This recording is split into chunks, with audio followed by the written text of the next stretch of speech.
போன முறை 66,000 வாக்கு வித்தியாசத்தில் ஜெயிக்கிறாரு திரு ஈவி கே செல்வகுமார்.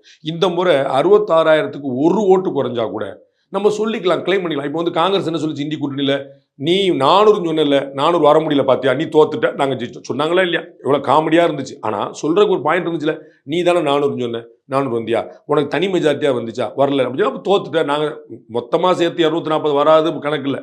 ஆனால் ஒரு இருந்து சொல்கிறதுக்கு ஒரு பாயிண்ட் இருந்தது. அந்த மாதிரி 66,000 ஓட்டில் இளங்கலை ஜெயிச்சார். அன்னைக்கு காங்கிரஸ் கட்சி சின்னம், இன்னைக்கு திமுக சின்னம். ஆனால் 60,000 ஓட்டெலாம் ஜெயிச்சிருக்காரு. 6,000 ஓட்டு உங்களுக்கு குறைவாக விழுந்துருச்சு. திமுக ஆட்சி மீது மக்கள் அதிருப்திக்கான அடையாளம் இது. சொல்லிக்கலாமா இல்லையா?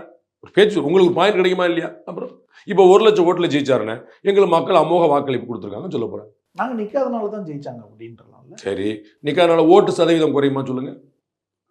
அப்போ நீங்கள் புறக்கணிச்சிங்க, உங்கள் தொண்டர்கள் என்ன செஞ்சாங்கன்னு சொல்லுங்க.